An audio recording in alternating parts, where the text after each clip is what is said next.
কুরবানি ইসলামে একটি মহান ইবাদত, যা তাকওয়া অর্থাৎ আল্লাহর ভীতি, ত্যাগ ও সাম্যের প্রতীক। কিন্তু বর্তমানে কিছু মুসলিম এটিকে সামাজিক প্রতিপত্ত, অহংকার, প্রতিযোগিতার মাধ্যম বানিয়েছেন, যা সম্পূর্ণরূপে ইসলাম বিরোধী। আল্লাহ তাআলা বলেন, নিশ্চয়ই আল্লাহর নিকট পৌঁছে না এগুলোর গোশত ও রক্ত, বরং পৌঁছে তোমাদের তাকওয়া। সূরা আল হজ আয়াত 37। এই দীর্ঘ আলোচনায় আমরা দেখব কুরবানির আসল উদ্দেশ্য কি, লোক দেখানো কুরবানি কেন ধ্বংসাত্মক, কুরবানির গোশত বন্টন ইসলামের নির্দেশনা, আমাদের করণীয়, কিভাবে খাঁটি নিয়তে কুরবানি করব।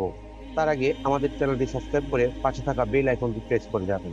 طلع البدر علينا من ثنيات الوداع। প্রিয় দর্শক, আসসালামু আলাইকুম। আজ আমরা জানবো কুরবানির আসল উদ্দেশ্য। কুরবানির আসল উদ্দেশ্য হচ্ছে তাকওয়া ও আত্মসমর্পণ। হযরত ইব্রাহিম আলাইহিসসালাম তার প্রিয় পুত্র ইসমাইল আলাইহিসসালামকে কুরবানি করার মাধ্যমে আল্লাহর আদেশে আত্মসমর্পণ চূড়ান্ত নজির উত্থাপন করেন। এখানে শিক্ষা হলো প্রিয়তম বস্তু আল্লাহর রাহে উৎসর্গ করতে প্রস্তুত থাকা। কুরবানির তিনটি রুহু: তাওহীদ, ত্যাগ, সাম্য। তাওহীদ শুধুমাত্র আল্লাহর সন্তুষ্টির জন্য নিবেদন থাকা। ত্যাগ অর্থ, সময় ও প্রবৃত্তির উপর বিজয় লাভ করা। সাম্য গরিব ধনীর মধ্যে সম্পদ সমানভাবে বন্টন করা। রাসূল করিম সাল্লাল্লাহু আলাইহি ওয়াসাল্লাম বলেছেন, কুরবানির দিনে মানুষের নিকট ইসমাইল আলাইহিস সালামের চেয়ে অধিক ত্যাগী আর কেউ হয়নি। তিরমিজি শরীফ। طلع البدر علينا। লোক দেখানো কুরবানি একটি ভয়াবহ রীতি। যে ব্যক্তি লোকেদের শোনানোর জন্য আমল করে, আল্লাহ তার আমল লোকেদের দেখাবেন। আর যে লোক দেখানোর জন্য আমল করে, আল্লাহ তাকে লাঞ্ছিত করবেন। বুখারী শরীফ।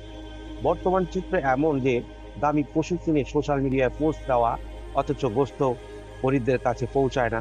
পশু নিয়ে প্রতিযোগিতা করা, আমার গরু 10 মণ, আমার তার সবচেয়ে দামি, আমি উঠে এনেছি।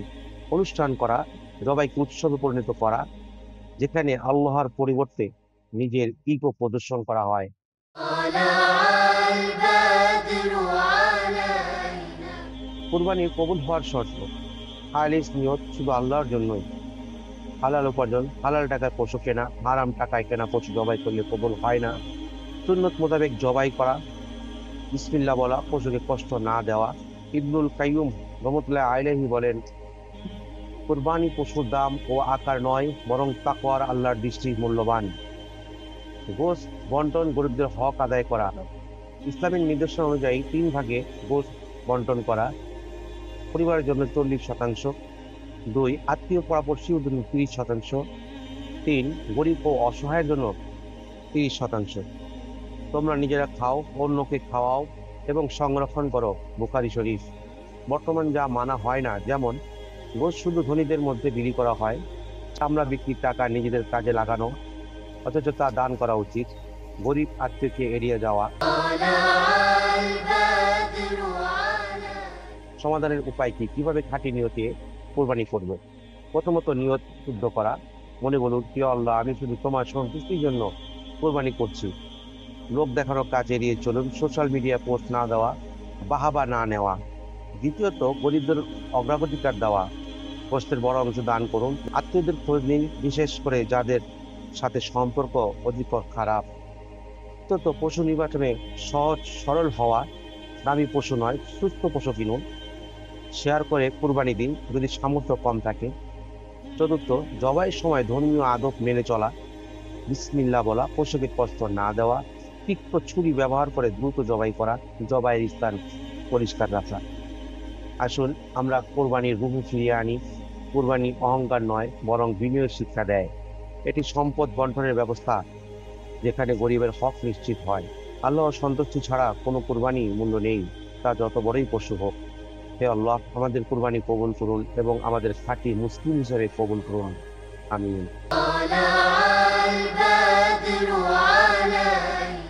এমন তথ্যমূলক ভিডিও পেতে আমাদের চ্যানেলটি সাবস্ক্রাইব করবেন। ভিডিওটি ভালো লাগলে লাইক, শেয়ার করবেন আর কমেন্টে আপনাদের মতামত দিয়ে যাবেন। আল্লাহ তাআলা আমাকে আপনাদের সকলকে সুস্থ রাখুক। আল্লাহ হাফেজ।